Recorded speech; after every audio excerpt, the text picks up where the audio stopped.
Imagine yourself stepping softly onto a shoreline more than 2.5 billion years ago. The land around you is raw, unsoftened by forests or grasses. No flowers sway in a breeze, no birds stir the skis, no insects hum in the underbrush, for there is no underbrush. The earth of this age is a barren stage, sculpted only by stone, water, and wind. Black volcanic rocks jut sharply from the ground, still whispering of eruptions and firestorms that once poured molten rivers across the land. The soil is thin, gritty, and sterile, lacking the rich life that in the future will weave roots, moss, and humus into its surface. The air itself is heavy and strange. To your lungs, it would feel thick, cloying, and toxic, for it is filled not with the oxygen you depend upon, but with gases of another time, methane, carbon dioxide, nitrogen, and other unseen vapors. These invisible rivers drift and swirl through the atmosphere, shrouding the skies in muted colors. Instead of the sharp, clean blue we know today, the heavens are cloaked in hazy veils of orange, deep amber, and faint crimson. At sunrise and sunset, the skies glow like molten copper, smearing shades of violet and brown across the horizon. At noon, the sun peers dimly through the haze, softened by an atmosphere that bends and scatters its light in ways unfamiliar to modern eyes. Before you stretch an ocean vast and strange, it is not the brilliant turquoise of Caribbean seas, nor the deep navy blue of modern abysses. Instead, it shimmers with alien hues, dark greens, rusty reds, and brownish gold tints born from a stew of dissolved metals. Iron saturates the waters, lending them a metallic sheen that glistens under the softened light. Waves roll slowly, their crests flashing bronze as they break against rocky shores. The ocean smells different too. If you could inhale it, you might notice a metallic tang, sharp and biting, mingling with the faint scent of volcanic minerals. Beneath those restless waves, life exists, but not as we know it. No darting fish flicker in schools, no whales sing their haunting songs, no kelp forests sway with the tides. Instead, the seafloor is covered in sprawling mats of microbes, tiny invisible architects of the future. These colonies form carpets across shallow bays, clinging to rocks and sediment. They grow patiently, quietly, feeding on the sun and the chemistry of the sea. To human eyes, they might look like simple films of greenish slime, yet within them pulses the slow heartbeat of transformation. Here and there, in shallow lagoons warmed by the sun, you would find strange mounded shapes rising from the water. These are stromatolites, built layer by communities of cyanobacteria. Each day, as sunlight filters through the haze above, these microbes capture its warmth and energy. They spin light, water, and carbon dioxide into sugars that sustain their colonies, releasing a byproduct that will reshape the planet: oxygen. Stromatolites grow patiently, their layers hardening into rock over time, leaving behind monuments of life's persistence. Imagine kneeling at the edge of a tidal pool, your hand brushing over the smooth, layered dome of one such formation, alive at the top, ancient, and mineralized within. It is a quiet world. No chirping insects, no rustling of leaves, only the gentle hiss of waves and the whisper of wind across bare stone. Yet if you listen more closely, there is another sound, almost imperceptible. It is the sound of life itself, the soft bubbling release of gas as cyanobacteria go about their endless work. Each bubble rises, drifts, and vanishes into the air or dissolves into the water. Each one carries with it a spark of change. For now, the oceans drink in the oxygen hungrily, binding it with the iron dissolved in their depths. The result is chemistry written across time itself. The seas redden slowly, as if stained by rust, and particles of iron oxide settle like dust onto the seabed. Over the span of millions of years, these sediments build into banded iron formations, red and silver stripes pressed together into stone, geological diaries of Earth's first breath. The ocean, then, is not just a body of water but a canvas. Imagine, if you will, the colors shifting through ages.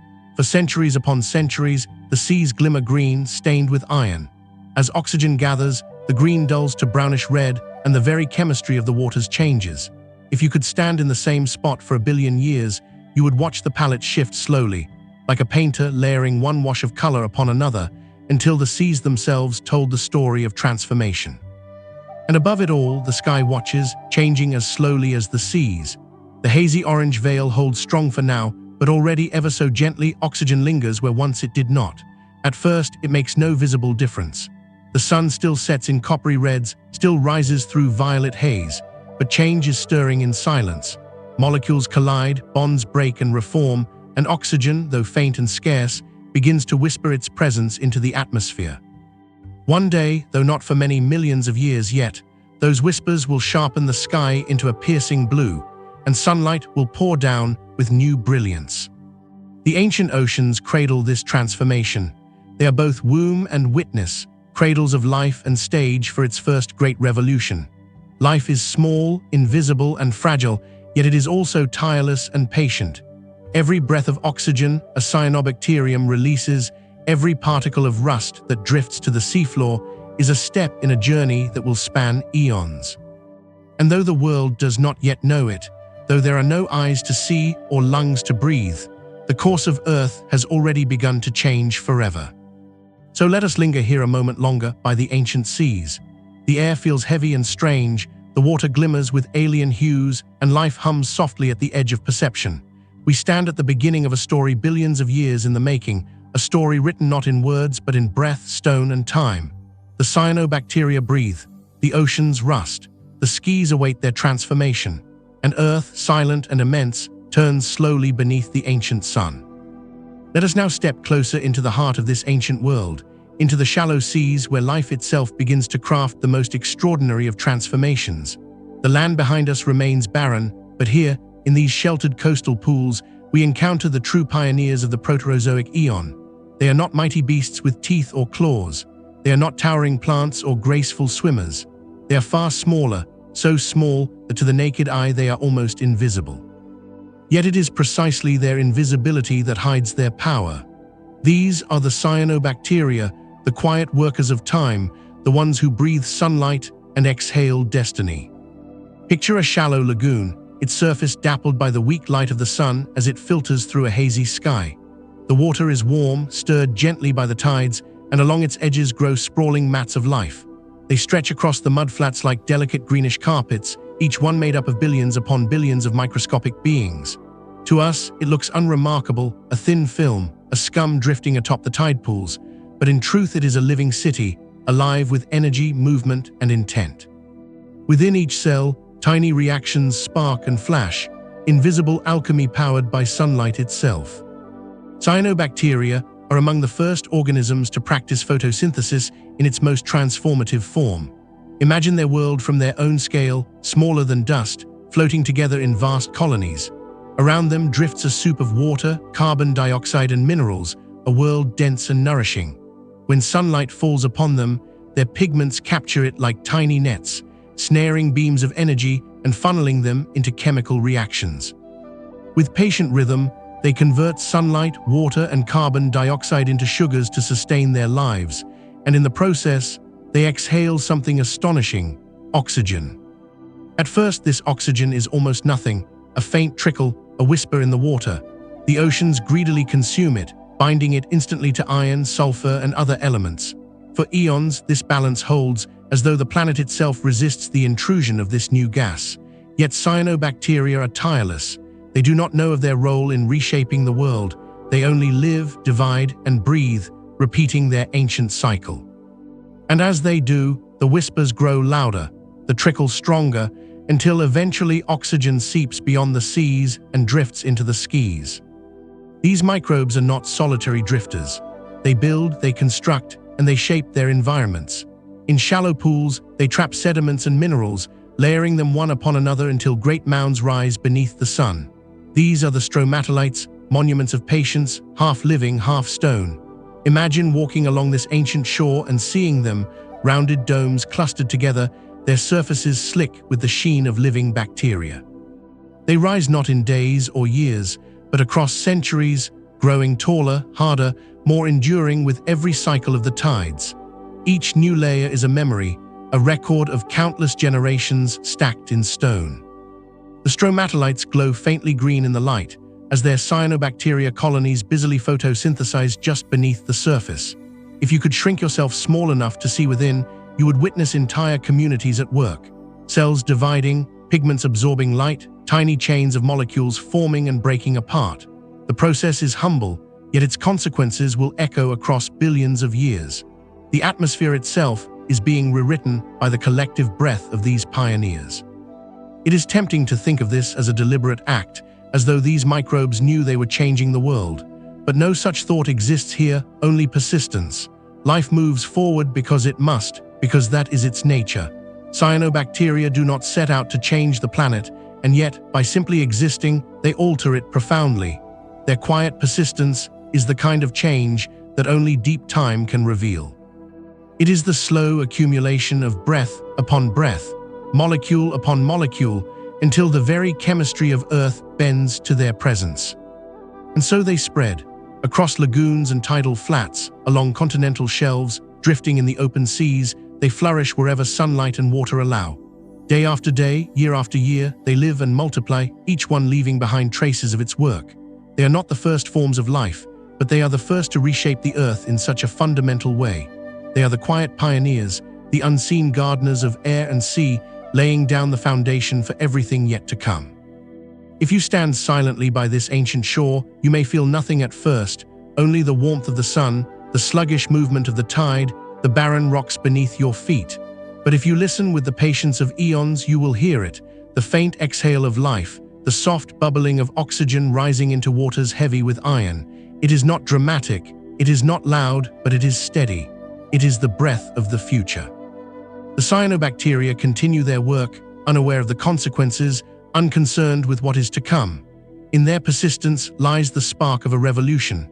They will make the world toxic for many of their neighbors, unleashing a crisis the likes of which the Earth has never known. But they will also give a gift, a new atmosphere, a new sky, and the possibility of life more complex, more varied, and more wondrous than anything the world has yet seen. For now, though, we linger here with them, in their quiet domain. The pioneers breathe, the stromatolites rise, and the oxygen trickles softly into the waters. Slowly, invisibly, inevitably, the world begins to change. The Proterozoic dawn unfolds slowly, and within its patient rhythm, something extraordinary begins to take hold. The cyanobacteria, those quiet pioneers, are not just drifting in the oceans, they are weaving the very heartbeat of the planet. Their secret lies in a process that to us may sound simple and familiar, but in truth, it is among the most profound transformations in all of Earth's history: photosynthesis. Close your eyes and imagine the sun of this ancient world. Its light must travel through a haze-thickened sky, filtered by methane and carbon dioxide, softened and refracted into a golden glow that dances upon the waters. The rays are not as sharp or brilliant as they will one day become, but still they fall faithfully upon the oceans. And here, in the shallows where cyanobacteria thrive, this light is gathered, absorbed by pigments within tiny cells. Molecules of chlorophyll stretch open like nets, catching the energy of sunlight and holding it for a moment before funneling it into a delicate cascade of reactions. What happens next is quiet magic, though it is not magic at all, but chemistry of the most elegant design. The cyanobacteria draw in water from their surroundings, and in the hidden recesses of their cells, they split it apart. Hydrogen is kept, stitched into sugars that feed the colony, while oxygen, once imprisoned within water, is set free. Each molecule of oxygen drifts outward, a breath exhaled by life itself. To us, it is the air we depend upon. To that ancient world, it is a new and disruptive presence, an invisible tide beginning to swell. Imagine the rhythm of this process, repeated not by a few cells, nor even by millions, but by countless trillions. Every pool, every shallow lagoon, every stromatolite dome hums with the same work: light captured, sugars formed, oxygen released. It is like an orchestra with no conductor, yet somehow in perfect harmony, playing across the face of the earth. The music of this orchestra is too small for us to hear, too subtle for us to see, but its notes are etched into the chemistry of the planet itself. Pause here and picture the slow unfolding of this scene. Day after day, as the sun rises and sets, the cyanobacteria breathe sunlight. Their pigments shimmer faintly green, a color that even now remains the emblem of life's alchemy. They do not rush, they do not hurry. Life at this scale moves with patience beyond human comprehension. A single layer of stromatolite might take centuries to grow, each layer holding within it the story of a billion breaths. Over time, the domes rise higher, their mineral skeletons recording the endless work of generations. Beneath the waves, the ocean reacts. The oxygen exhaled by cyanobacteria does not linger freely, not at first. It collides with iron dissolved in the seas, oxidizing it, binding to it, stripping the oceans of their metallic green sheen and leaving behind deep red stains. Each chemical reaction is a small spark, a meeting of elements, a new kind of dance. The seas grow heavy with rust, and the seafloor gathers layers of red and silver oxides, like pages in a book written by chemistry itself. Banded iron formations form slowly, quietly, yet they endure for billions of years, testifying to the breath of sunlight captured in these moments. Consider how remarkable this is. All the life that we know, trees stretching toward the sky, flowers turning toward the sun, animals running, flying, and swimming, exists because of this process. Photosynthesis is the foundation, the invisible scaffolding upon which complexity is built. Without it, there is no forest, no meadow, no field of wheat. Without it, there is no oxygen to fill our lungs, no flame to warm our nights, no blue sky to greet us each morning. And it begins here, in the quiet shallows of the Proterozoic oceans, with colonies of tiny pioneers breathing sunlight into stone and sea. It is almost poetic to think of oxygen as a gift, not intended, not chosen, but given nonetheless. These organisms release it without knowing its value, without understanding that it will reshape the planet, extinguish entire lineages, and yet at the same time allow entirely new forms of life to emerge. Oxygen is both a gift and curse, salvation and poison. But in this moment, it is simply the breath of microbes, released gently, invisibly, into a waiting world. As the days become centuries, and centuries become millions of years, the trickle of oxygen grows into a steady stream. The oceans cannot hold it forever. Slowly, tentatively, it seeps into the atmosphere. For the first time in Earth's long history, air begins to carry a trace of what will one day dominate it. The haze overhead does not clear overnight. Change at this scale is measured in eons. But already, the balance shifts, imperceptibly at first, and the skis begin to lean toward a new future. So we linger here in the warmth of this ancient light, watching the smallest of beings carry out the most extraordinary of labors. They ask for nothing, they demand nothing, they simply exist, and in their existence, they transform the planet. The cyanobacteria breathe sunlight, and through them, the Earth begins to breathe as well. For countless millions of years, the oceans have been the keepers of oxygen, swallowing it up as quickly as it is born. Every bubble exhaled by cyanobacteria is greeted by the waters, bound to iron, trapped in minerals, hidden away in layers of stone. But at last, after ages of tireless work, the balance begins to shift. The seas grow weary of their burden. The iron, once abundant, has been stripped and rusted, settled deep into the seafloor in thick bands of crimson and gray. The oceans, now less greedy for oxygen, begin to let some of it slip free. And so, with a quiet persistence, oxygen rises. It begins as the faintest whisper, invisible, intangible, drifting upward from the water's surface. A molecule here, a molecule there, caught in gentle currents of air. No eyes watch it, no lungs draw it in, for there are none yet to see or breathe. The planet is still ruled by silence, yet in this silence, a revolution is stirring. At first, nothing seems to change. The skis remain cloaked in their familiar haze of methane and carbon dioxide. Sunlight still filters through the atmosphere in golden amber tones, soft and dim. To travelers standing on those rocky shores, the air would look no different than it did a million years before. The haze clings stubbornly to its throne, holding back the sharp blue brilliance that oxygen will one day bring. But unseen to the naked eye, new currents are forming. Chemistry itself is beginning to rearrange the heavens. Oxygen, though scarce, is reactive. Wherever it drifts, it alters what it touches. It collides with methane, burning it away in slow, invisible flames, stripping the skis of their orange veils. It binds with other gases, reshaping the balance of the atmosphere molecule by molecule. These are not sudden changes, but subtle ones, accumulating in silence, patient as the ticking of a clock that no one yet hears. Imagine standing in one place for 1 billion years. The world around you would shift like a dream. At first, the skis glow orange and coppery, heavy with haze. Slowly, century by century, the hues fade. Purples appear at dusk where none were before. The air thins of its methane veil, and starlight begins to pierce the night more sharply. The day sky, once muted, grows paler, preparing itself for a transformation into the blue we know so well. All of this begins with those faint whispers of oxygen drifting unseen into the air. For the life of that age, this change is both a miracle and a catastrophe. To the cyanobacteria, it is nothing more than breath, a natural consequence of their existence. But to the anaerobic microbes that dominated the Earth before them, oxygen is poison. As more of it slips into the skies, it seeps back down into waters and soils, invading niches where life once thrived. Whole ecosystems begin to wither. To us, oxygen is vitality, but to them, it is death carried on the wind. And yet through this silent crisis, the world itself becomes something new. Oxygen is not merely a gas, it is a force of transformation. Already, it begins to form bonds high in the sky, merging into ozone. This thin shield, fragile at first, will thicken in time, guarding the planet from the sun's harshest rays.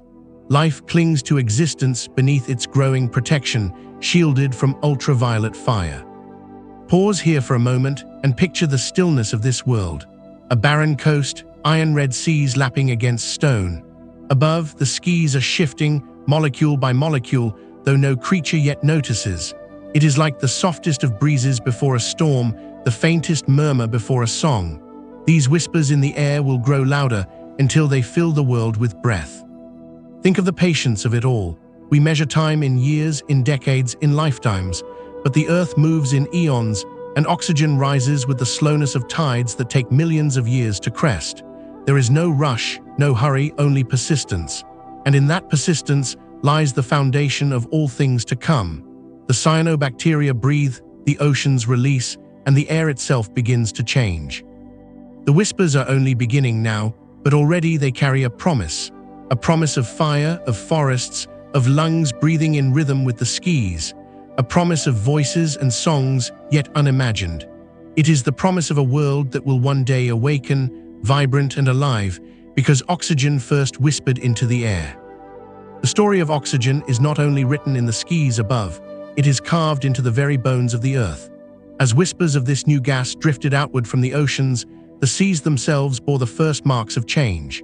They were heavy seas, saturated with iron dissolved from restless volcanoes and young mountains, waters glinting with green and bronze under a dim sun.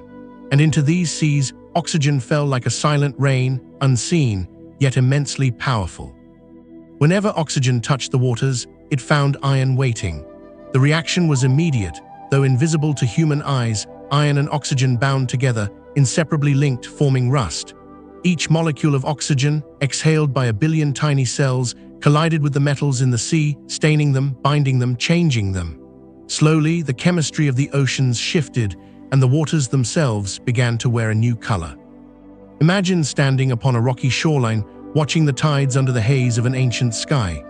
The waves lap quietly, but their hues are strange, dark green near the shore, rusty red further out, streaked with colors that shimmer and dull with the passing light. It is as though the seas have been brushed with paint, pigments mixing and swirling, but instead of an artist's hand, it is life itself and its exhaled breath that guides the strokes. On the ocean floor, a slow rain begins to fall. Not a rain of water droplets, but a settling of rust particles drifting down like the finest of dust. Layer upon layer, they accumulate across the seabed. Over years, centuries, millions of years, these sediments press together, forming hard stone, banded iron formations. Within them are stripes of deep red iron oxides formed by the meeting of oxygen and sea. Between them lie bands of gray, chert and silica laid down in quieter times.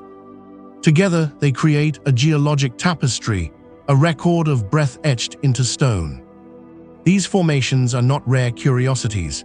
They spread across the world, built slowly in countless oceans, preserved in crags and cliffs that we can still see today. They are the diaries of the Proterozoic, each stripe a sentence, each band a memory. When we look at them now, we are looking at the pages of Earth's earliest transformation, stories of oceans that rusted beneath alien skies.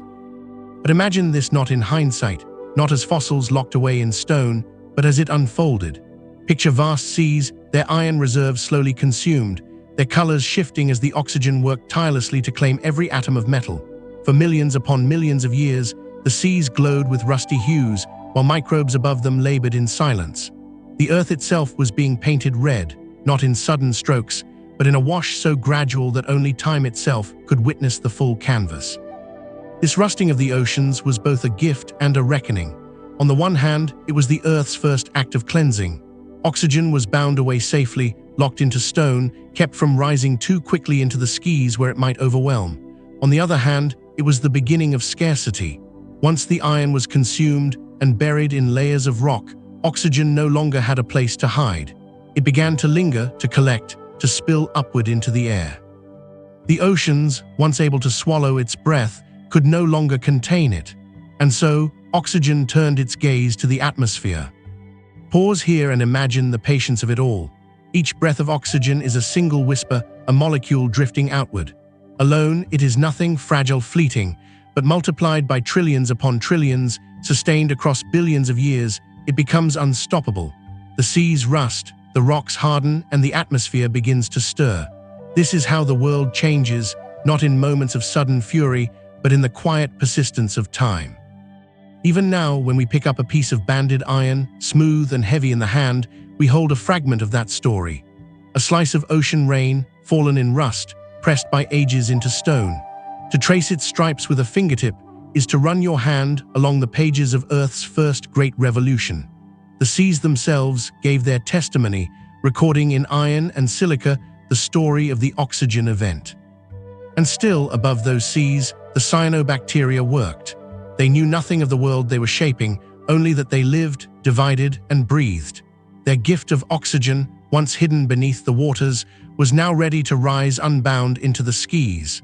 The rusting of the world was nearly complete, and with it came the dawn of a new atmosphere. The oceans had given what they could. The seas had absorbed and transformed, bound and buried, but they could hold no more. The balance had shifted, and Earth itself was preparing for a new chapter.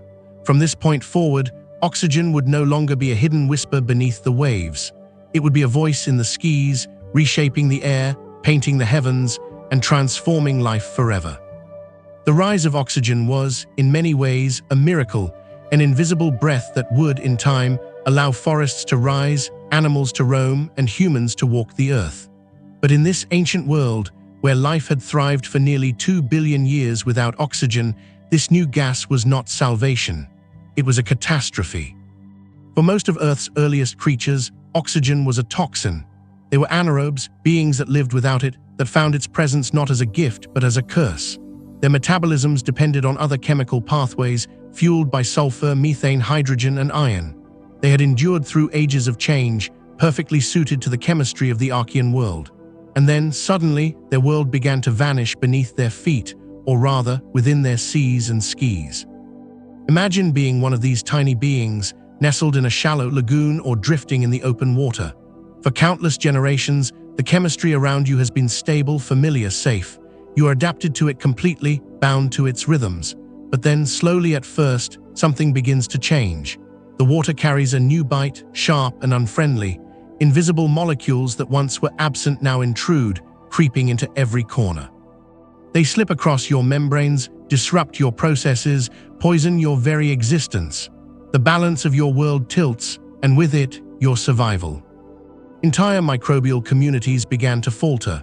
Oxygen infiltrated the oceans, reacting with the chemicals they depended on. Methane, once abundant and nourishing, dwindled as oxygen stripped it from the air, thinning the blanket that had warmed the planet for eons. The skies changed, the seas changed, and the very breath of Earth itself became hostile. For the first time in history, life encountered a mass extinction. To us, the story of extinction often calls forth images of dinosaurs vanishing or great beasts lost to sudden cataclysm. But here, in the Proterozoic seas, extinction was quiet. No roars, no crashes, only silence. Entire ecosystems of microbes simply faded away, undone by the creeping tide of oxygen. To our eyes, invisible. To their world, the end of an age. Yet as with all crises, there were survivors. Some anaerobic organisms found refuge in hidden places, deep within the seafloor, in oxygen-poor pockets of mud, in the dark anoxic waters beneath shallow shelves. They retreated into the shadows, carving out small sanctuaries where oxygen could not reach. Others adapted in new ways, forging biochemical defenses against the poison, paving the way for future life that could not just endure oxygen but thrive in it. It is a sobering thought, that the very element we depend upon for life once scoured the planet as a lethal tide. Oxygen was, in truth, the first great disruptor. It ended one world even as it built another. To those who vanished, it was death. To those who survived, it was a challenge. To the Earth itself, it was a transformation. Picture the scene: the oceans, rusting red, still heavy with the scars of their chemical war. Above them, the skies are thinning of their haze, the methane veil slowly burning away. Temperatures falter, climates shift, and life contracts. Yet even in this upheaval, cyanobacteria continue their work, indifferent to the chaos they have caused. They breathe sunlight, exhale oxygen, and with every breath, push the crisis further. The silence of extinction lingers, but beneath it, a new rhythm is beginning. Out of catastrophe comes opportunity. Oxygen is not just a destroyer, it is also a tool. Some organisms begin to use it, cautiously at first, drawing upon its reactive power to unlock energy more efficiently than ever before. These are the early ancestors of aerobic life, stepping quietly into a new world. Their rise is small, almost invisible, but it carries within it the promise of the future. The first crisis was not a moment, but an era stretching across millions upon millions of years. It was not sudden, not quick, but slow and merciless. Life dwindled, then adapted, then persisted, and when the dust of time settled, the Earth was left profoundly changed. Oxygen, once an intruder, was now a permanent part of the world. The old order had ended, and a new one had begun. Let us pause and reflect here. The crisis was vast, but it was not the end of life. Instead, it was the Earth's first great lesson in resilience. From silence and loss came adaptation. From poison came power. From extinction came opportunity. And in the end, life did not vanish. It endured. It transformed. It began to weave the threads of a future yet unimaginable.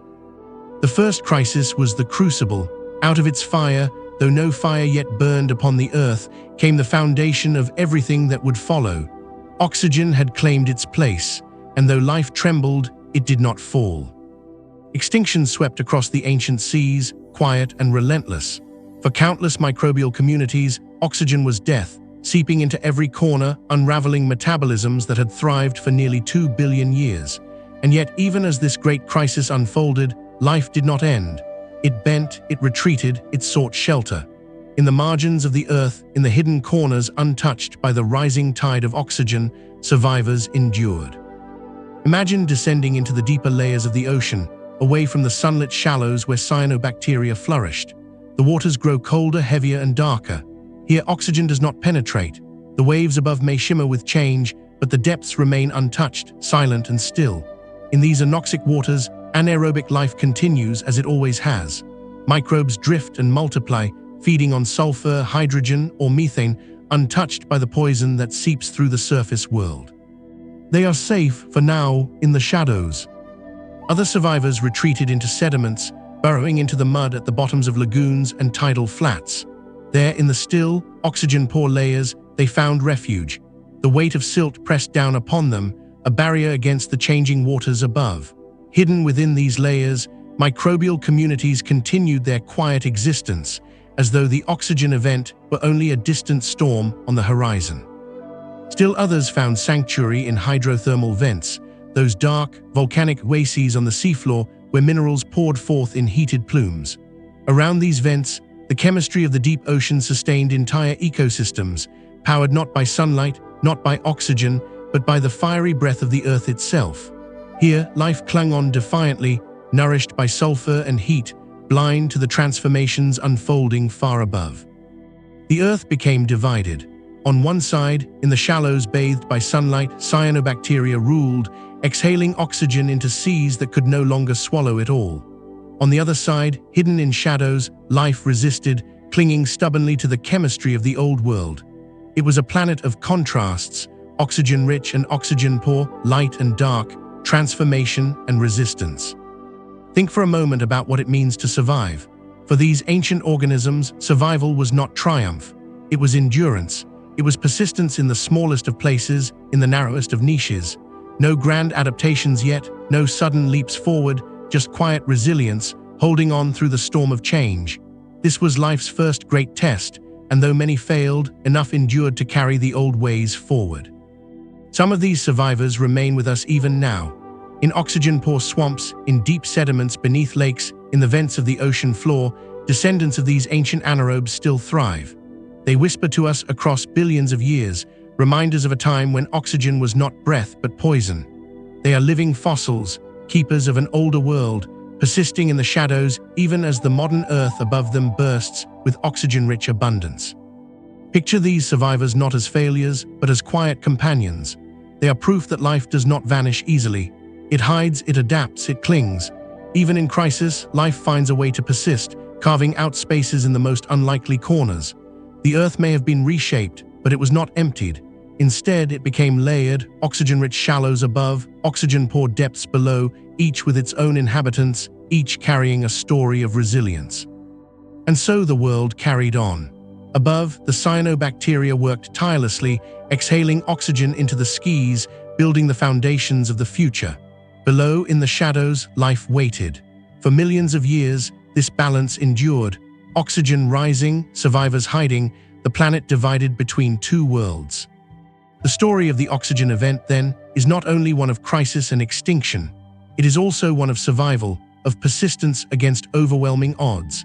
It reminds us that even in the darkest times, life finds ways to endure. The survivors in the shadows did not know they were guardians of the past, nor did they know they were companions to the future. They simply lived, as life always has, in whatever way it could. And because of them, the thread of Earth's story was never broken. Above the ancient oceans, the skies themselves were once heavy with haze, thick with methane and carbon dioxide. For billions of years, this veil had been the Earth's constant companion, a shroud that painted the heavens in strange and alien hues.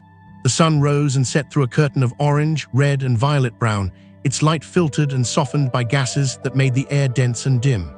It was a sky without blue, a sky that would have seemed unfamiliar, even unsettling, to our modern eyes.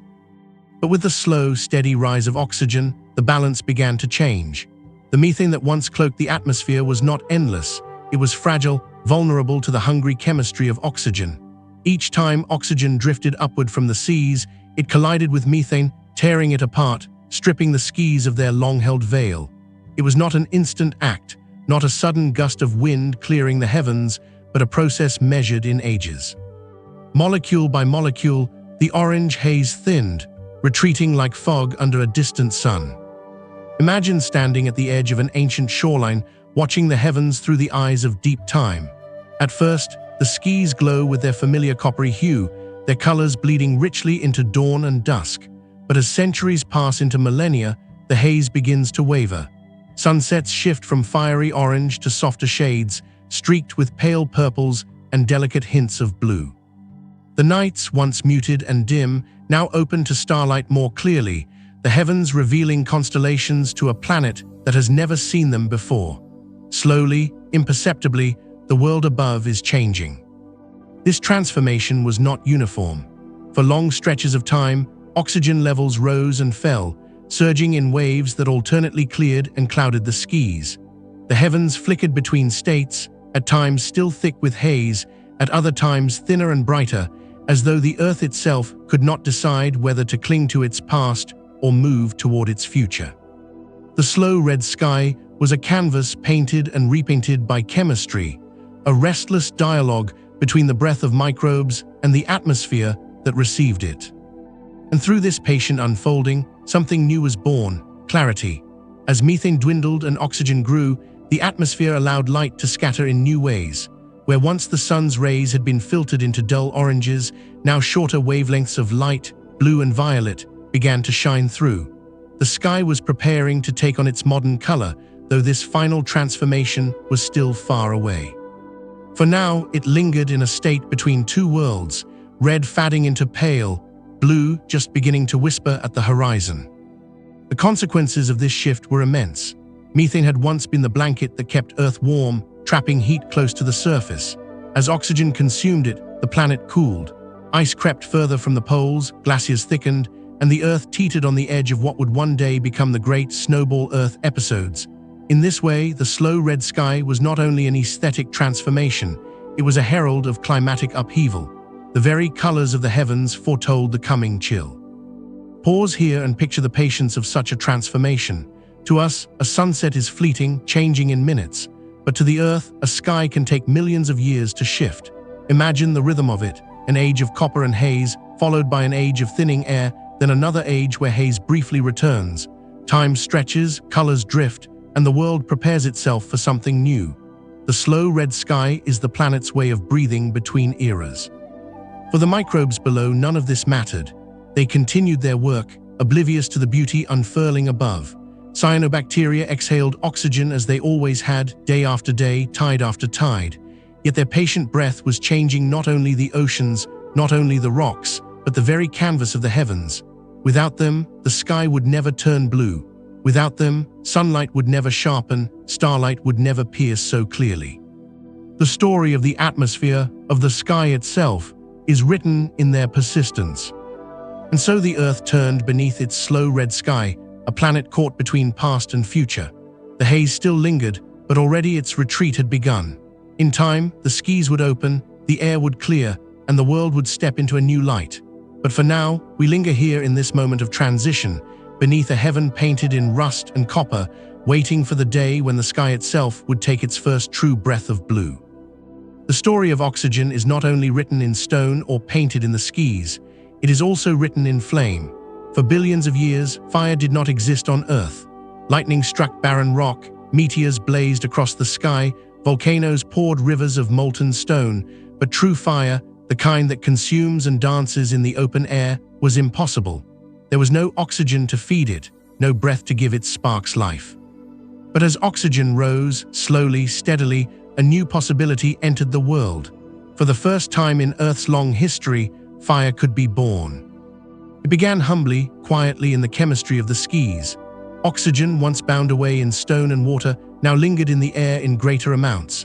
Not yet in the abundance we know today, not yet strong enough to fill lungs or fuel forests, but enough to change the rules. Enough to allow flame.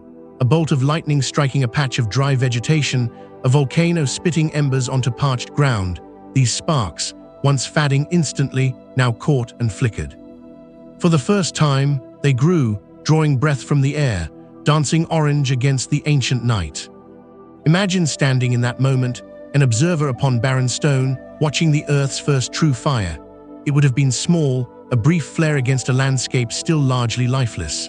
The flames would lick upward, curling and bending, their light painting the rocks in flickering gold. The crackle of combustion, so ordinary to us now, would then have been entirely new, a sound unheard in all the long history of the planet.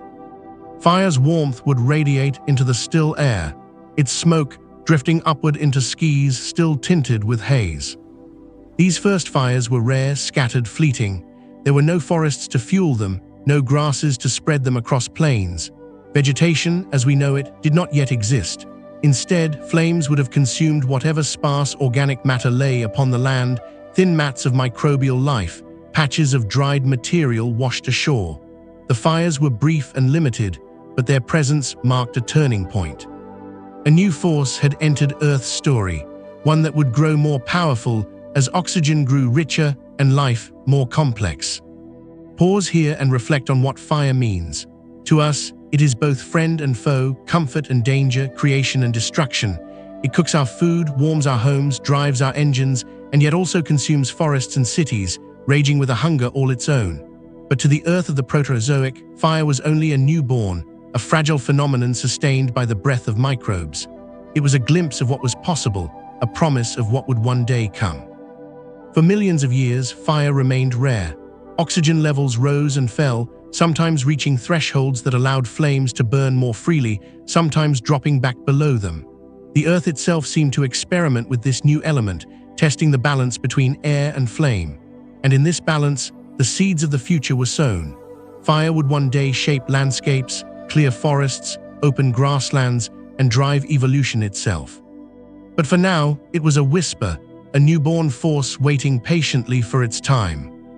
It is humbling to realize that even this most human of companions, fire in the hearth, fire in the torch, fire lighting our nights, began with the slow exhale of cyanobacteria.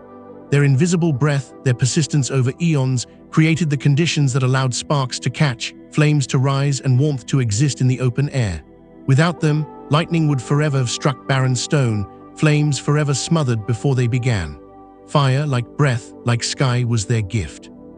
So let us linger by that first imagined fire, its flames small and wavering in the Proterozoic dusk. The air smells sharp with smoke, the rocks glow with flickering light, and the world, for the first time, feels the warmth of true combustion. It is a moment both quiet and monumental, a sign of the power oxygen holds. The Earth has not only changed its seas and skies, it has given birth to flame. And though fire will not yet reshape the world, though its time of dominance is still far away, the truth is undeniable. Oxygen has brought with it a new force, a new possibility, a new chapter. Fire has been born, and with it, the promise of transformation yet to come. The rise of oxygen was not only a story of life, it was a story of transformation written into the very chemistry of the Earth. Every breath released by cyanobacteria, every molecule drifting into the seas or skis, became a catalyst for change. And in those changes, the planet itself was remade. Let us return to the oceans first, for it was here that the earliest dramas unfolded. For billions of years, the seas had been a rich soup of minerals, iron, sulfur, and other elements dissolved in their depths. They shimmered with green and bronze, alive with metals carried from volcanoes and seafloor vents. But with the rise of oxygen, this balance was broken. Oxygen reached into the water, binding greedily to whatever it touched. Iron, once free and plentiful, was stripped away, oxidized into rust, and buried into the seafloor in banded iron formations. Sulfur, too, was claimed, transformed into sulfates, altering the chemistry of the seas forever. The oceans that once shimmered green slowly cleared, their iron reserves locked away into stone, their colors shifting with the patient brushstrokes of time. But the oceans were not alone in their transformation. The rocks themselves bore the mark of oxygen. When volcanic gases escaped into the skies, rich with methane and hydrogen, oxygen met them in battle, reacting, reshaping, pulling molecules apart. The very air above the Earth was rewritten by this chemistry. Methane dwindled, and with it, the haze that had once cloaked the heavens. In its place, the atmosphere grew clearer, allowing sunlight to strike the Earth with sharper force. The chemistry of the air changed not just the skies but the climate. Without methane's warming blanket, the planet began to cool. The slow drift toward global ice ages had begun, written not in storms or sudden upheaval, but in the chemistry of invisible gases exchanging bonds above the seas. Even the land, barren and empty of forests or fields, felt the touch of oxygen. Weathering began to change as oxygen-rich rainwater interacted with the rocks. Minerals broke down differently, leaching nutrients into the seas, altering cycles that would one day feed more complex life. Soil as we know it did not yet exist, but already the stage was being prepared. The chemistry of the land, the erosion of mountains, the carving of valleys, oxygen left its fingerprints everywhere. It is humbling to think how quietly this unfolded. There were no explosions, no sudden shifts that a single lifetime could perceive. Instead, the chemistry of change moved with the patience of eons. Each reaction, each bond formed or broken, was a single step in a vast dance. Molecules collided, reshaped, and drifted apart over and over until the balance of Earth itself leaned in a new direction. The air, the seas, the land, all three became participants in this great transformation. And yet, even in its subtlety, the consequences were immense. Oxygen was not content to remain passive. It was reactive, hungry, eager to bind with other elements. Wherever it appeared, it left no environment untouched. To some, it was destruction, poison that dismantled the delicate metabolisms of anaerobic life. To others, it was an opportunity, a new source of energy that, in time, would be harnessed to fuel complexity. But to the Earth itself, oxygen was simply changed. A new equilibrium, a new chemistry, a new canvas upon which life and geology would paint their intertwined story. Pause for a moment and picture this unfolding not as chaos, but as quiet artistry. The Earth is like a patient painter, dipping its brush into oxygen and laying down strokes of transformation. Here, the oceans are clear of metals. Their skies brighten as haze recedes. In another corner, rocks weather into new forms, releasing minerals into waters that will one day feed algae and later still, forests. The chemistry of change is not harsh. It is inevitable, a gentle tide that reshapes without hurry, without pause. Over time, these changes prepared the world for what would come. The cooling of the planet set the stage for great ice ages. The clearing of the skies prepared for the sharp blue brilliance of an oxygen-rich atmosphere. The weathering of the land enriched the seas, planting seeds for future ecosystems. Step by step, bond by bond, the Earth was being remade into a home that could support not only microbes, but complexity far beyond imagination. The chemistry of change was, in truth, the quiet revolution. It was not dramatic like fire, not catastrophic like extinction. It was subtle, hidden in the invisible world of molecules and reactions, yet it was this quiet revolution that underpinned everything else. Without it, the skies would remain hazy, the seas heavy with iron, the land barren and unyielding. Without it, there would be no forests, no animals, no us. And so, as the Earth turned through its long days and nights, the chemistry of change continued, molecule by molecule, bond by bond. Oxygen was not simply present, it was active. It was rewriting the story of the world, preparing it for chapters still waiting to be told. Through all the upheaval, through extinction and rusting seas, through shifting skies and chemical transformations, one group of organisms endured with remarkable patience. The cyanobacteria, the humble pioneers of photosynthesis, did not falter. They were small, invisible to the naked eye, and yet their persistence outlasted every challenge. In a world where many forms of life vanished, they thrived. And in their thriving, they triumphed. Imagine once more the shallow seas of the Proterozoic. The waters, now tinged with oxygen, lap gently against stony coasts. Beneath the waves, cyanobacteria continue their quiet labor, basking in the light of the sun. They are tireless, unshaken by the changes their own breath has unleashed. For them, photosynthesis is not revolution, it is simply life. To capture sunlight, to spin it into sugars, to exhale oxygen, this is their daily rhythm, repeated endlessly, with no thought for its consequences. And yet those consequences are vast. Oxygen, once a trace presence, now lingers in the seas and skies. The very air above the waters is shifting because of their persistence. Each stromatolite dome, each microbial mat, each colony drifting in the open ocean is a factory of change. They do not know it, but they are the authors of Earth's first great revolution. Stromatolites in particular stand as monuments to their triumph. Picture them in the shallows, rising in rounded mounds, layered like cakes baked by the patience of time. Each layer is a record of a day, a season, a year of work by microbial communities. Their surfaces shimmer green in the sunlight, alive with billions of cells, while within their hardened layers lie the fossils of generations long gone. They are living timepieces, ticking in the language of stone. And across the globe, in countless tidal pools, they spread, covering coastlines with their resilient forms. The triumph of cyanobacteria was not one of conquest, not one of speed, but one of endurance. For hundreds of millions of years, they dominated the planet, unchallenged by larger or more complex forms of life. While the skies cleared, while the seas rusted, while anaerobes retreated to shadows, the cyanobacteria remained. Their strength lay not in intelligence or complexity, but in persistence. In their quiet way, they demonstrated the greatest truth of life. Survival favors those who can endure. Even today, they are not gone. In a few rare corners of the modern Earth, stromatolites still grow, on the coasts of Australia, in remote lagoons, in places where conditions mirror those of the Proterozoic. To kneel beside one is to kneel beside a living remnant of that ancient triumph.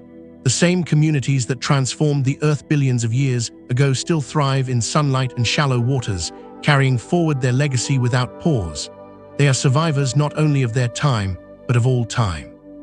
Pause here and reflect on what their story means. These organisms did not change the world through violence or dominance. They did not sweep across the planet in waves of destruction.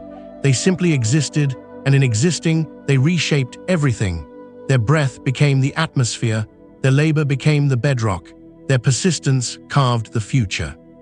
The triumph of cyanobacteria reminds us of the quiet power of patience. Great changes do not always come in sudden bursts.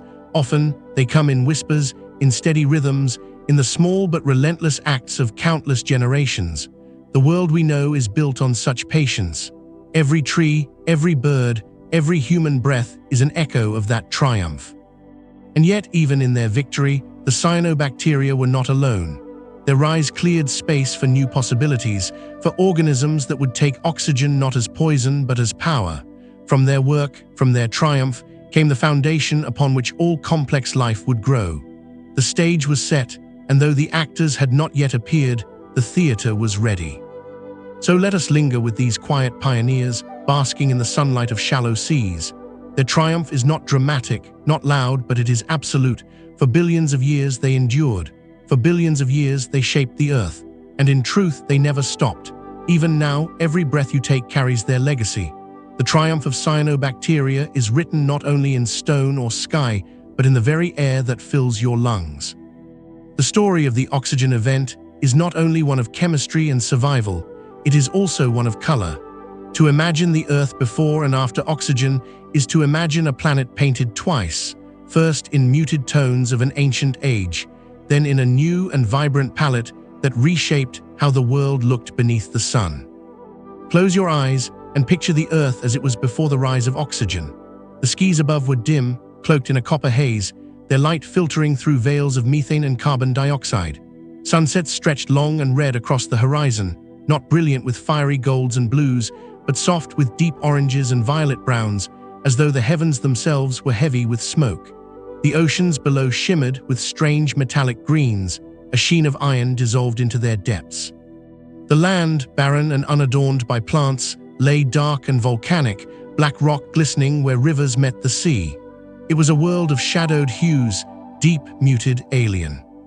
Now imagine the slow passage of time, the kind of passage only the Earth can measure. Oxygen seeps into the seas, binds with iron and rains rust onto the ocean floor. Layer upon layer, it settles, transforming the color of the waters above. Where once they gleamed with green and bronze, now they deepen to reddish tones, the seas painted with the breath of microbes. The very waves lap with new shades, shifting slowly, steadily, as though the hand of time itself is brushing color into the world. Above, the skies begin their transformation as well. The methane veil grows thin, pulled apart by the quiet persistence of oxygen. The heavens, once smothered in coppery haze, begin to clear. For the first time, sunlight pierces the air more sharply, scattering in new ways. Slowly, delicately, the first hints of blue appear, faint at first, then stronger, until the heavens begin to resemble the skies we know today. Imagine the awe of seeing that change, century by century, the dim orange firmament fading, replaced by a clarity of light that allows the stars to shine more sharply at night, the day to gleam more brightly with each sunrise. The Earth itself became a canvas, rust-red sediments pressed into stone, forming banded iron formations with stripes of crimson and silver, geological brushstrokes recording the patient artistry of oxygen. Volcanoes still painted the land with black basalt, but rain and wind, now aided by oxygen's subtle chemistry, weathered the rocks differently, softening their edges, leaching minerals, creating new shades across barren hills. Even the light itself shifted, the quality of the sun's warmth, once muted, now sharper, painting the landscapes in tones more vivid than before. Pause here and imagine yourself walking across this world, not in human years, but in the patience of eons. With each step through time, the palette shifts.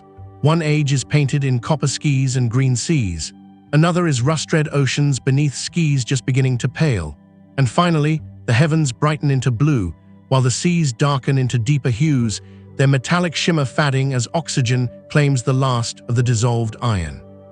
The Earth is never static. It is a living painting, endlessly revised. The colors of time were more than beauty, they were signals of change. Each shift in hue told the story of chemistry unfolding, of atmospheres transformed, of life persisting. The red of the oceans signaled the exhaustion of iron. The fading of the haze signaled the decline of methane. The blue of the skies signaled the rise of oxygen itself. To look at the Earth in this age was to read its story in its palette, as though the planet had chosen color as its language. Even now, the memory of those hues remains. The banded iron formations that line cliffs and ridges are the pigments of the Proterozoic, frozen in stone. The rare stromatolites that still shimmer green in shallow seas are living remnants of the painters themselves. And every blue sky we see today is an echo of that slow transformation, the final layer of paint laid down billions of years ago by the smallest of hands. It is a humbling thought that our skies, our seas, our landscapes owe their colors to tiny organisms that never knew the world they were shaping. They breathed, they lived, they persisted, and in doing so, they painted the planet. The colors of time are their masterpiece, their quiet gift to the ages. So let us linger here in the hues of the ancient earth. The copper skies, the rust-red seas, the shifting blues, they are all part of a single canvas stretched across eons. And though the colors changed, one truth remained: the patience of life, working in silence, can transform the very face of a world. The story of oxygen was not written only in the skies above or in the seas that rusted red. It was etched, patiently and permanently, into the very bones of the earth. Stone became a diary, a record of the planet's first breaths, each page written not in ink, but in layers of iron and silica pressed together over spans of time longer than imagination. Picture, if you will, the seafloor of the Proterozoic. Above, cyanobacteria work tirelessly in the shallows, exhaling oxygen into waters thick with dissolved iron. The reaction is immediate, though unseen. Iron binds with oxygen, forming tiny particles of rust that drift downward like snowflakes. Slowly, steadily, they settle upon the ocean floor. Day after day, year after year, century after century, this quiet rain continues, layer upon layer, until the sediments pile into thick blankets of red. But the Earth's rhythms are not constant. At times, oxygen levels dipped, and the iron, no longer bound, settled differently, mixing with silica-rich deposits, creating lighter bands. The result is a geological tapestry, alternating stripes of crimson iron and grey chert, preserved in stone as banded iron formations. These layers are more than rock. They are sentences in the Earth's oldest diary, each band a line of poetry written by chemistry and time. If you could hold a piece of this stone in your hand, it would feel heavy, dense, and its surface polished smooth by the patience of eons. Look closely, and you would see the stripes, red and silver gray, each one telling the story of oxygen's rise. These stripes are not random. They are the rhythms of the ancient Earth, cycles of abundance and scarcity, of breath and silence. They are the pulse of a planet learning to breathe. Imagine walking along a cliff face billions of years later, tracing your fingers across layers of banded iron. You are, in that moment, touching the work of cyanobacteria that lived and died billions of years ago. Their breath is locked in stone beneath your fingertips, preserved in mineral layers that outlasted mountains, seas, and skies. It is a connection across time so vast that it feels almost impossible, and yet it is real. The rocks themselves are storytellers, and their language is color, weight, and line. Creation of these formations was not confined to one place. They stretched across the world. From the ancient coasts of what would one day become Australia and Canada, to regions that would form Africa and India, banded iron formations spread widely, a global record of oxygen's first great experiment. No matter where you stand today, if you find such a stone, you are reading the same story, a story written on every continent, a story of oceans that once rusted together beneath alien skies. But oxygen's influence on rock was not limited to banded iron. It altered the way mountains weathered, the way rivers carved their paths, the way minerals broke apart. Oxygen seeped into every crack and crevice, quietly reshaping the Earth's geology. Rain, now carrying dissolved oxygen, eroded rocks differently, pulling nutrients into the seas, laying the foundation for cycles that would one day nourish forests and fields. Even volcanic gases, once dominant, met their match in oxygen, which transformed them as they poured into the skies. Pause here and consider the patience of stone. We often think of rocks as lifeless, immovable, eternal, and yet they are alive with memory. They keep time more faithfully than any clock, preserving stories not in fleeting moments, but in layers that endure for billions of years. The rocks of the Proterozoic carry within them the first whispers of oxygen, and when we study them, we hear those whispers anew. They remind us that even the smallest act, the exhale of a microbe, can leave marks so lasting that they survive to the present day. The rocks became Earth's first historians, recording not only the triumph of cyanobacteria, but the consequences of their breath. Every band, every layer, is both a monument and a memorial to the life that endured, to the life that vanished, to the balance that was forever changed. To read them is to stand at the threshold of deep time, to glimpse the slow unfolding of the planet's greatest transformation. So let us linger among these rocks, these diaries of stone.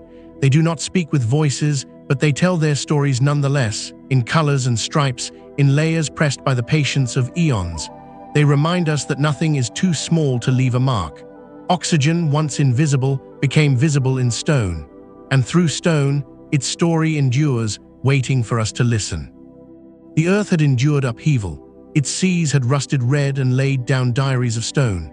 Its skies had thinned of their ancient haze, shifting from coppery veils toward the promise of blue. Entire worlds of life had vanished, swept aside by oxygen's rise, while others clung to survival in hidden places. Through it all, cyanobacteria breathed steadily, their quiet labor unbroken by crisis. And now, at last, the planet began to settle into something new, a balance unlike anything before. Imagine the Earth as a great scale, constantly shifting under the weight of its own chemistry. On one side lay oxygen, exhaled endlessly by microbes basking in the sun. On the other side lay the countless elements eager to consume it: iron in the seas, methane in the skies, volcanic gases pouring from restless mountains. For millions of years, the balance tipped and swayed, oxygen rising and falling in waves. Sometimes it surged, only to be swallowed again by the oceans or skies. Other times it faltered, retreating into scarcity. But slowly, the scales began to steady. By the middle of the Proterozoic, the Earth had changed enough that oxygen could no longer be hidden away so easily. The seas had given up much of their iron, burying it into banded layers of stone. The atmosphere had burned away much of its methane, clearing the haze that once choked the skies. Volcanic gases still roared into the air, but even they could not consume the flood of oxygen forever. With each passing millennium, the world leaned more firmly toward a new equilibrium. Oxygen was no longer a whisper. It was no longer just a poison creeping through the cracks. It had become a permanent part of the Earth. Picture this new Earth resting in its balance. The skies are clearer now, no longer coppery with methane. They glow faintly with blue, not yet the deep azure of later ages, but enough that the world beneath them feels sharper, brighter, more defined. The seas, no longer shimmering green with dissolved iron, have darkened into truer blues, their depths quieter, their surfaces reflecting the newborn skies above. The land remains barren and raw, but even here oxygen's touch is felt, weathering rocks, leaching minerals, reshaping the face of continents with every drop of rain. This new balance was not perfect, nor was it final. Oxygen still rose and fell, its levels fluctuating in great cycles across millions of years. Sometimes it surged high enough to hint at abundance, only to drop again as the planet found new ways to consume it. But even in these fluctuations, the truth was clear. The Earth could no longer return to its old state. The world of methane skies and iron seas was gone. A new equilibrium had been found, one that included oxygen as a lasting companion. Think of this balance as the Earth's breath. It inhales through cyanobacteria, exhaling oxygen into seas and skies.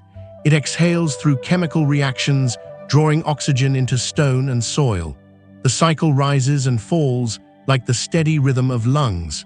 For the first time in history, the planet is breathing in a way that includes oxygen. And though the rhythm is uneven, though the breath is shallow and unsteady, it is the beginning of something that will one day deepen into the full, rich lungs of a living biosphere. For life, this balance was both a challenge and an opportunity. Many species still hid in shadows, clinging to oxygen-poor environments, yet others began to stir, to adapt, to take oxygen into their metabolisms and discover the energy locked within. Oxygen, though dangerous, offered power. It allowed cells to extract far more energy from their food than ever before. Slowly, quietly, those who could endure it began to thrive. The foundation was being laid for the rise of complexity, though that story still lay far in the future. Pause here and reflect on what balance means. It is not stillness, it is not perfect. Balance is rhythm, a cycle, a harmony between forces that are never entirely at rest. The Earth of the Proterozoic was not static, it pulsed, it breathed, it fluctuated.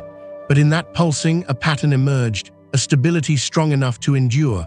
It was not the final form of the world, but it was a foundation, and upon it the future would be built. So let us linger in this moment of balance. The seas rest calmer now, their iron largely spent. The skies are clearer, touched by the first blues. The land, though still barren, bears the fingerprints of oxygen in every weathered stone. And above it all, the sun shines a little brighter, its rays scattering more cleanly through the thinning air. The Earth has endured its first great revolution, and in its aftermath, it has found a new way to breathe. This balance was fragile, yes, but it was also enduring. It would hold long enough for life to grow bolder, long enough for new forms to emerge, long enough for the next chapters to be written. The Earth had shifted, and it could never return to what it once was. Oxygen had come, and it was here to stay. Every revolution casts shadows, and the Great Oxygenation was no different. For all the promise oxygen carried, for the clarity of skis, for the power it would one day grant to life, it also bore within it a terrible cost. In its rise, countless forms of life were undone, swept away not by fire or flood, but by the quiet invasion of a molecule they could not endure. For nearly 2 billion years before oxygen, Earth had belonged to the anaerobes. They were the architects of the Archean age, thriving in seas heavy with iron, in skis cloaked with haze, in mud and stone where no breath of oxygen ever intruded. Their metabolisms were tuned to a world of sulfur, methane, and hydrogen. They had endured volcanic fire and icy storms, meteors and upheavals, and still they persisted. But when oxygen entered their world, all their resilience could not protect them. Picture one such community, a microbial mat in the shallows of an Archean lagoon, layered thick with generations of life. For ages, they flourished here, feeding on chemistry that had remained unchanged for eons. But now oxygen seeps into their waters, trickling down from cyanobacteria above. At first, it was a whisper barely noticeable, but slowly, steadily, it accumulates, binding with their molecules, disrupting their processes, poisoning their very existence. One by one, the cells falter. One by one, the layers collapse. What was once a thriving community becomes only silence, its memory buried in the sediments of the shore. This was not an isolated tragedy. Across the planet, anaerobic life dwindled. Vast populations that had once dominated Earth simply vanished, their worlds consumed by oxygen. Some retreated into the shadows, into the anoxic depths of the seas, into cracks of stone where oxygen could not reach. But many could not. For them, the rise of oxygen was not adaptation, but extinction. Entire lineages ended, their branches cut from the tree of life before that tree had even grown tall. It is easy, in looking back, to celebrate the triumph of oxygen. After all, it paved the way for the blue skies above us, for the breath in our lungs, for the forests and animals that would one day fill the earth. But to those ancient organisms, oxygen did not triumph. It was a catastrophe. To imagine their loss is to remember that progress often walks hand in hand with destruction, that the rise of one world is often the end of another. Pause here and let yourself feel the weight of that silence. No cries marked their passing, no fossils preserved their faces. Their existence is known to us only through the chemistry they left behind, through the gaps in the story where once they thrived. Yet their absence shaped the path forward. In vanishing, they cleared space for new forms to rise. In retreating, they left behind refuges where ancient metabolisms still linger. Even in extinction, they played their part. Some descendants of these ancient anaerobes endure even now. In oxygen-poor lakes, in the black depths of the ocean floor, in sulfurous springs where oxygen cannot penetrate, they survive. When we peer into their microscopic worlds today, we see echoes of that vanished age. They are living shadows, reminders of the time when oxygen had not yet conquered the Earth. The oxygen event, then, was not only a birth but a funeral. It was the end of an entire world of life, a world that had thrived unseen for billions of years. Though it left no monuments, no bones, no voices, its loss was profound. To honor the rise of oxygen, we must also honor the lives that were silenced by it. The shadows of extinction stretch long across time. They remind us that every gain carries a cost, that every dawn follows a night. Oxygen brought the possibility of complexity, of animals, of us, but it also brought the end of countless forms that will never be known. Their absence is part of the story, just as surely as their presence once was. And so, as we move forward in this tale, let us not forget them. The silent anaerobes, the vanished worlds, the countless cells undone by oxygen's rise, they are the unseen companions to our every breath. We inhale the triumph of oxygen, yes, but we also inhale the memory of those who could not endure it. The Earth, reshaped by oxygen, carried both triumph and loss. It is in that balance, creation and extinction, light and shadow, that the story of life has always been written. From silence and shadow, from extinction and loss, something new began to stir. Oxygen, though it had scoured the earth of countless forms, was not merely a destroyer. It was also a gift, though its value could only be revealed slowly across the patient canvas of time. For oxygen carried within it a power unlike anything the world had ever known, the power to unlock energy on a scale far beyond the reach of earlier life. And in this gift, the seeds of complexity were sown. To understand this, let us pause and linger on the smallest of things, a single cell. For billions of years, cells had survived on simple chemistries. They drew energy from the world around them by breaking apart molecules of sulfur, methane, hydrogen, or iron. These processes were sufficient for survival, but they were modest, meager, yielding only enough energy to sustain simple forms. Life could persist this way, but it could not grow ambitious. It could not expand into the richness of complexity. Oxygen changed that. To breathe it, to use it, was dangerous, like harnessing fire in a bottle, but it was also powerful. Oxygen allowed cells to extract far more energy from their food than any previous chemistry had allowed. With oxygen, a cell could do more than survive. It could dream of growth, of innovation, of new forms. It was as though life had been living by candlelight and suddenly discovered the brilliance of a sun. At first, only a few organisms could manage this dangerous trick. Oxygen was reactive, volatile, quick to damage as much as it sustained. But through patience and adaptation, some cells found ways not just to endure oxygen, but to harness it.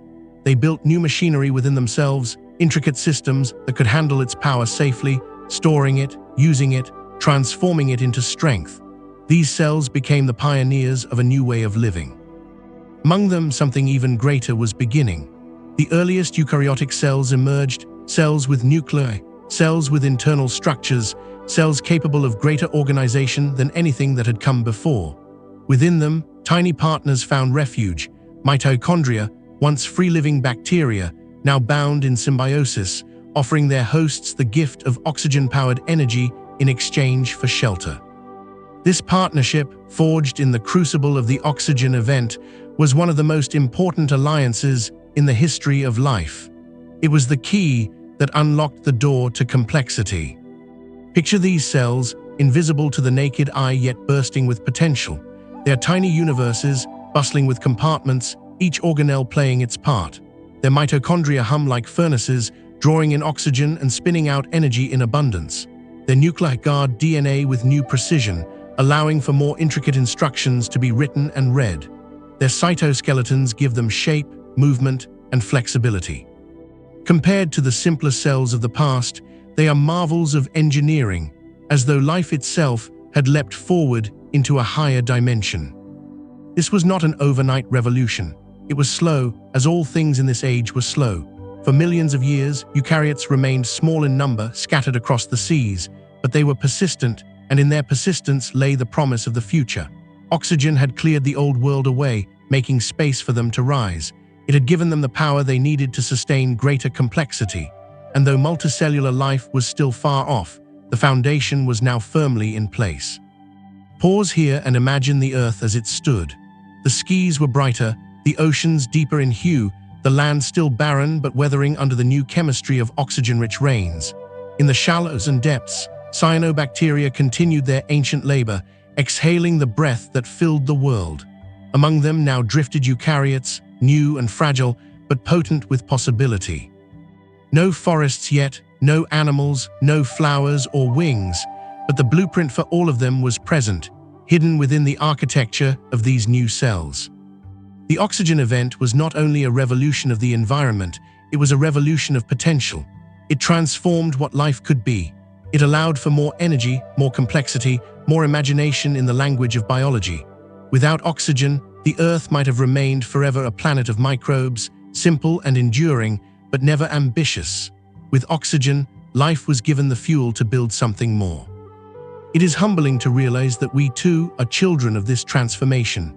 Every breath we take, every beat of our hearts, every thought in our minds depends on the legacy of those first eukaryotes who learned to harness oxygen's power. We carry within us mitochondria, the ancient partners who mastered this dangerous gas and turned it into life's greatest strength. Their triumph is our triumph, their survival our inheritance. So let us linger here at the edge of complexity's dawn. The Earth is quieter now, balanced in its new chemistry, its skies brighter, its oceans calmer. In the waters drift the pioneers of the future, small, humble, unseen, but holding within them the possibility of forests, of animals, of us. The world is preparing itself. Oxygen has done its work. And though the story of complexity has only just begun, the stage has been set. The Great Oxygenation was not a single moment, not a swift turning of a page. It was a slow unfolding, a tide that rose and fell across vast ages. Oxygen had entered the seas and skies, it had rusted the oceans and cleared the haze, it had opened the path for complexity. Yet it was not steady, not certain. Its presence came in waves, surges of abundance followed by retreats into scarcity. The Earth was learning to breathe, but its breath was uneven, shallow, fragile. Imagine the planet as a great set of lungs, inhaling and exhaling across millions of years. Cyanobacteria exhaled steadily, filling the world with oxygen, but the Earth itself inhaled in return, pulling that oxygen back into stone and sea, binding it into iron, sulfur, and carbon. The result was a balance that wavered like the rhythm of a tide. For a while, oxygen would grow strong, pushing deeper into the air, brightening the skies, giving energy to those who could use it. Then suddenly, it would falter, pulled down again by the planet's chemistry, dwindling to whispers before rising once more. These cycles lasted millions upon millions of years, long enough that entire ecosystems rose and fell with them. When oxygen surged, aerobic life found strength, thriving in its power, exploring new ways of living.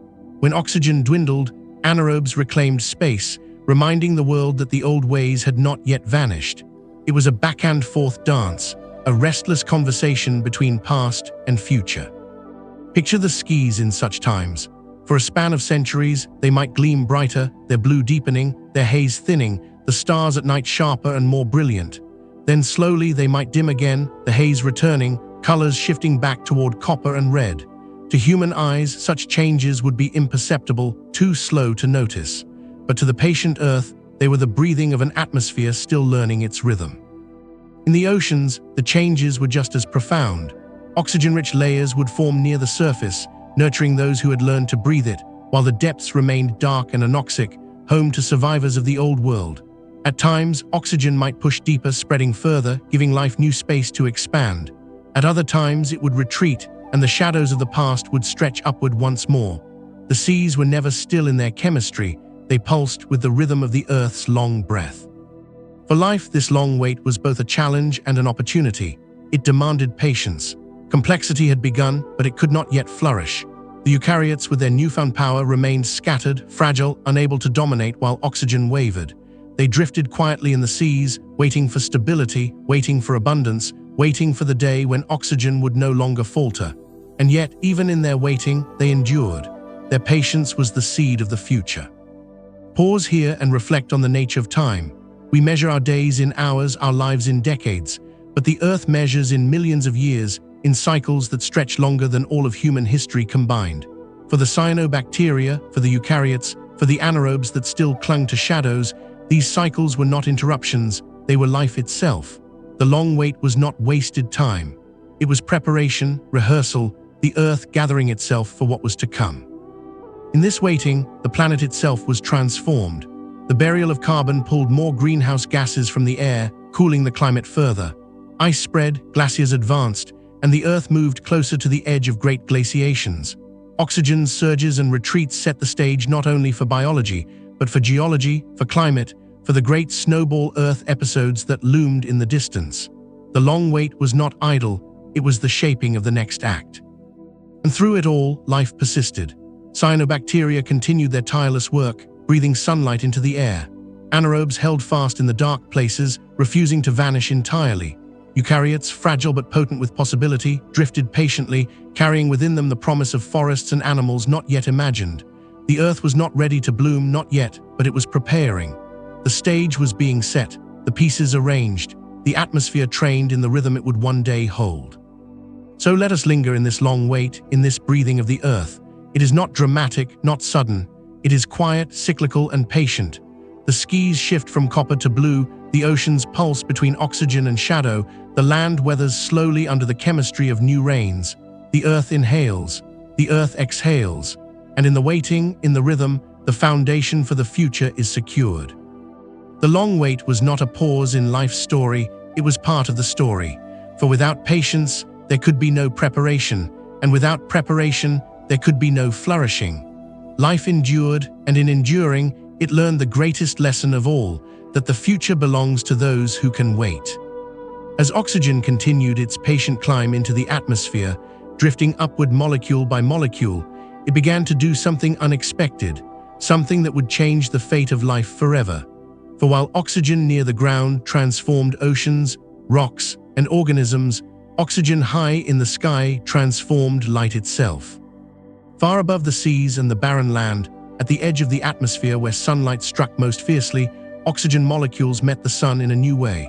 Ultraviolet rays, sharp and destructive, broke oxygen apart into single atoms. These atoms, free and restless, collided with others, binding again into O3 ozone. It was a fragile molecule, delicate, easily broken, easily reformed. And yet, as it gathered in the upper layers of the atmosphere, it created something entirely new, a shield. This ozone layer was invisible, unseen by the eye, and yet it was as powerful as a fortress.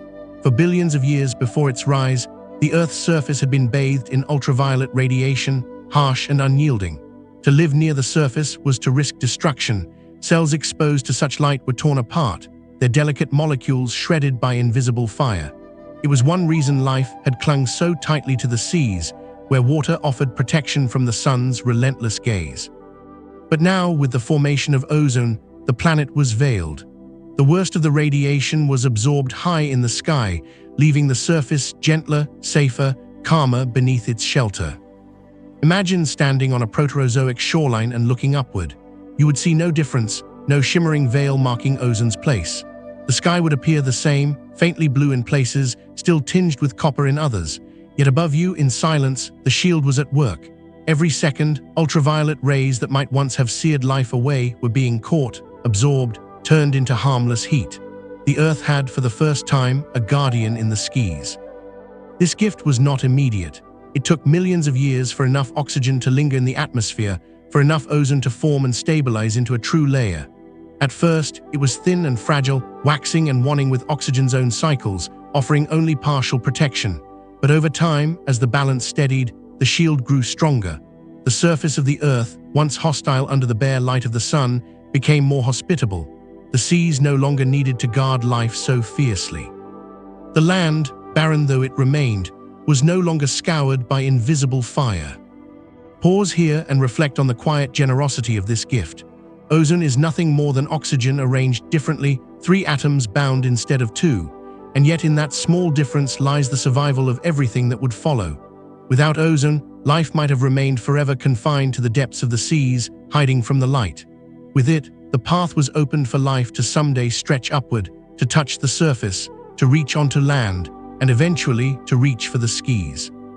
It is humbling to think how fragile the shield truly was, and still is. The ozone layer is not a wall of stone, not an unbreakable dome. It is delicate, vulnerable, thin enough that it could fit within the thickness of a single sheet of paper if compressed. And yet, in its fragility lies its strength. It absorbs what it must, reforms as it is broken, and persists through the ages. It is a reminder that even the most delicate of things can carry the weight of destiny. The life of the Proterozoic, ozone's gift was profound. The shallows of the seas, once dangerous when bathed in midday sun, became safer. The surface world, though still barren of plants and animals, grew gentler. Evolution had been granted a new stage, one less hostile, one more open to experimentation. The cyanobacteria continued their tireless work, exhaling oxygen into the air, and high above them, their gift was transformed into a shield that even they could not have imagined. And for us, living billions of years later, every step we take beneath a blue sky is made possible by this ancient gift. Every forest, every meadow, every breath of air owes its safety to the ozone layer formed in those deep times. When we look upward at the heavens, we are not only seeing the color painted by oxygen, we are also standing beneath the protection it wove for us long before we ever existed. So let us linger beneath this unseen shield. The skies are quiet, the seas are calm, and high above, ozone absorbs the fierce light of the sun, softening it, gentling it, turning danger into warmth. This was oxygen's gift, fragile, invisible, enduring. A promise that one day, life would not only breathe, but flourish in the open air. The Great Oxygenation was, in many ways, a reckoning. It reshaped the seas, stripped the skies, buried iron into stone, and silenced entire worlds of life. Yet even as it brought endings, it carried within it the promise of beginnings. For oxygen was not merely a gas, it was a key unlocking doors that had remained closed for billions of years, and in its rise, the seeds of the future were planted. Consider again the power oxygen offered. To those who feared it, it was poison, but to those who mastered it, it was a possibility. Oxygen allowed cells to release far more energy from their food, energy that could be stored, shared, and spent in ways unimaginable before. This energy was not just survival, it was freedom. It was fuel for growth, for complexity, for new experiments in the design of life. Among the drifting inhabitants of the Proterozoic seas, the first eukaryotes had already begun to take shape. They were small, invisible to the eye, but remarkable in their architecture. Within them were nuclei to protect their DNA, mitochondria to harvest oxygen's power, and intricate networks of organelles to carry out specialized tasks. They were like tiny cities, bustling with compartments, more organized than the simpler cells that had dominated for billions of years. In their architecture lay the blueprint for all that was to come. Now imagine them drifting in the waters, side by side with the cyanobacteria that had created this new world. Fragile, yes, but potent with potential. They multiplied, they adapted, they experimented. Some found ways to cooperate, forming colonies, tiny gatherings of cells that hinted at the first steps toward multicellularity. It was not yet the time of forests or animals or flowers, but the seeds had been sown. The blueprint existed, waiting only for stability, only for time. Pause here and reflect on the patience of these beginnings. Complexity did not rush. It did not leap forward in sudden strides. It lingered in small experiments, repeated endlessly across the seas. A colony of cells here, a partnership there, a new adaptation emerging in silence. Most of these experiments failed, vanishing into the depths of time. But a few endured, and in enduring, they carved the first pathways toward the diversity of life we know today. The seeds of the future were also written into the environment itself. Oxygen not only offered energy, it also changed the Earth's surface. With an ozone shield above, the planet grew safer for life to explore shallower waters, to bask closer to the sunlight without fear of being torn apart by ultraviolet rays. With oxygen in the seas, new metabolisms flourished, new ways of living became possible. With oxygen in the air, the very climate of the Earth was altered, sometimes harsh, sometimes kind, but always opening new challenges, new opportunities. It is humbling to imagine the Earth of this time. On the surface, it might appear barren, still a world of stone and sea without forests or animals, and yet hidden in its waters, the future was already stirring. The blueprints of plants, of animals, of every beating heart were being tested, refined, prepared. Every breath of oxygen was a whisper of what was to come. Every drifting eukaryote was a seed, fragile but filled with promise. Think of it like a garden planted in deep time. The soil was not yet fertile, the climate not yet steady, the gardener not yet present. But the seeds were there, scattered across the seas, waiting. They did not know what they would become, did not know that they carried within them the possibility of forests that would sway in the wind, of animals that would leap and fly, of humans who would look back across time and tell their story. They simply waited, carried by currents, dividing and surviving until the moment was right. And though the flowering of complexity still lay far in the future, hundreds of millions of years away, the seeds planted by the oxygen event endured.